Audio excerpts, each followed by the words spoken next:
18장.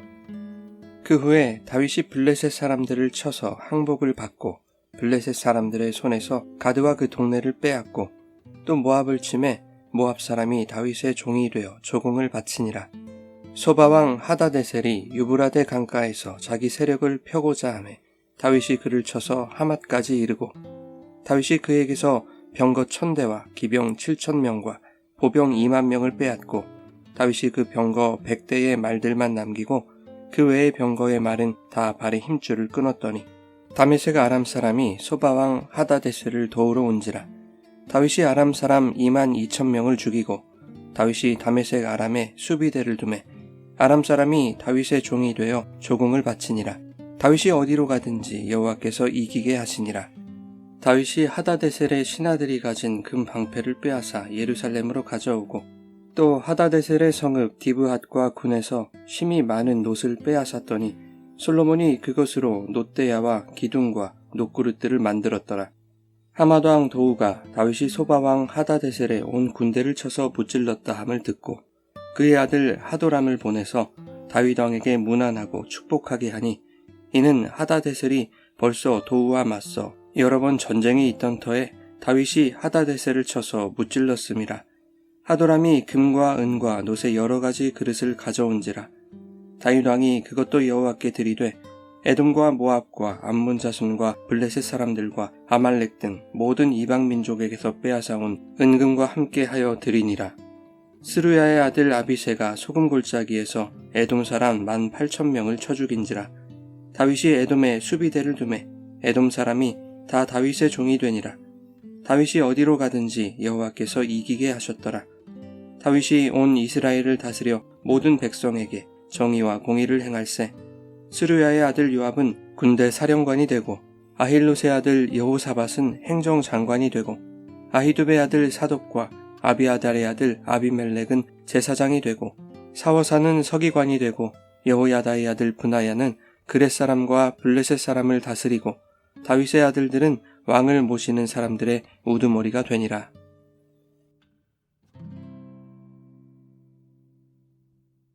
여러분 좋은 아침입니다. 오늘도 말씀의 은혜가 여러분의 삶에 풍성히 임하기를 소망합니다. 이전 장에서 다윗의 관심사는 하나님이 거하실 성전을 건축하는 데 있었습니다. 하지만 하나님은 다윗의 아들 솔로몬을 통해 성전을 건축하게 하시겠다고 말씀하셨고 그의 나라와 왕위를 영원히 견고하게 하시겠다고 약속하셨죠.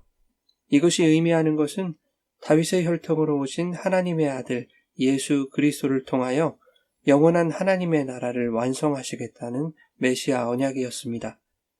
비록 다윗은 하나님의 처소를 만들어 드리겠다는 목적을 거절당했지만 그 거절이 인생의 목적을 수정하는 계기가 되었을 것입니다.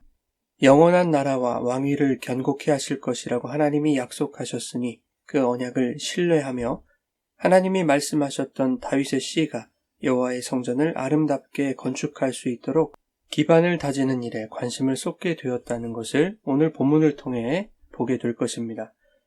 본문은 다윗의 승리를 기록하고 있는데 주변국들과의 전쟁에서 전리품을 얻고 그들에게서 조공을 받는 내용들이 기록되어 있습니다.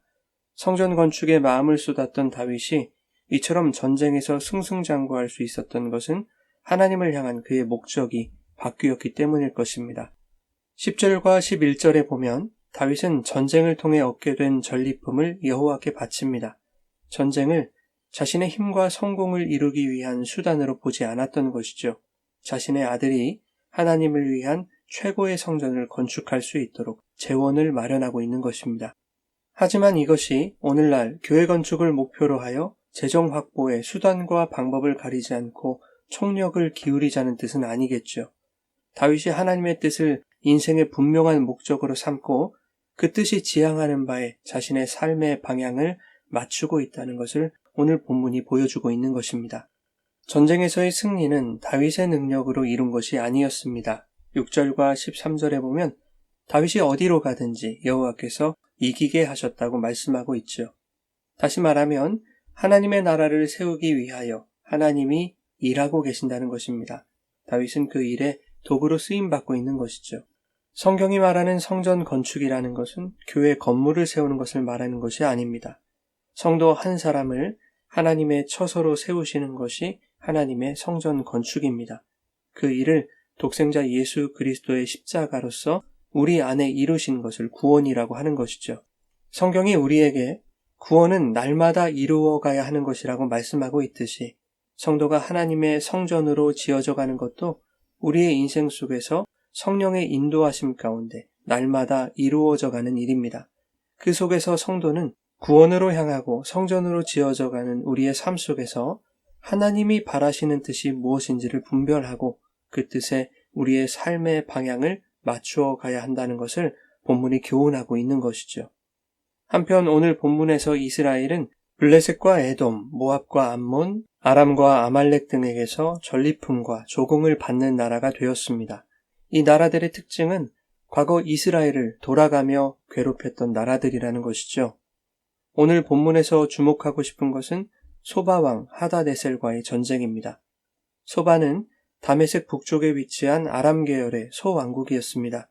아수르와 바벨론, 페르시아가 세력을 확장하던 바로 그 지역이죠. 소바는 작은 나라였지만 당시 가장 강력한 세력을 이루어가고 있던 나라였습니다.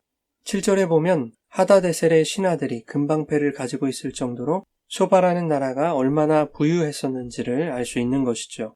3절에 보면 이러한 소바왕 하다데셀이 유브라데 강가에서 자기 세력을 펴고자 하였다라고 기록하고 있는데 그럼에도 불구하고 다윗이 소바왕을 쳐서 하맛까지 이르렀다라고 말씀합니다.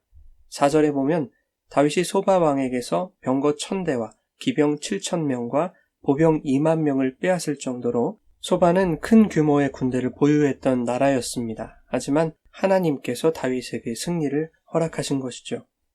포로기 이후를 살아가던 백성들에게 다윗이 주변국에게 승리하는 이야기는 어떤 의미가 있을까요?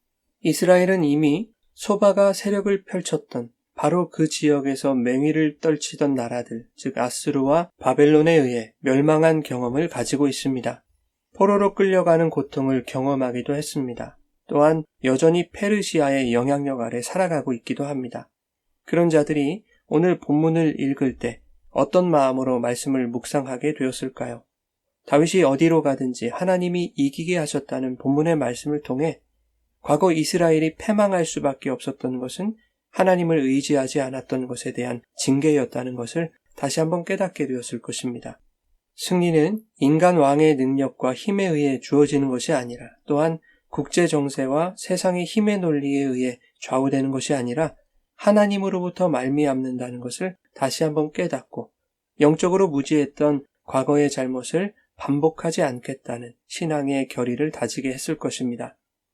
소바가 유브라데 강가에서 세력을 펼치고 수많은 병거와 기병과 황금 방패를 가질 만큼 부강한 나라였을지라도 하나님에게 있어서 그러한 세상적인 환경은 하나님의 나라를 이루어 가시는 일에 어떠한 영향력도 끼치지 못하며 성도가 그 세상 속에서 하나님의 나라를 누리는 승리의 삶을 살아가는 데 있어서도 전혀 위협이 되지 못한다는 것을 말씀하고 있습니다.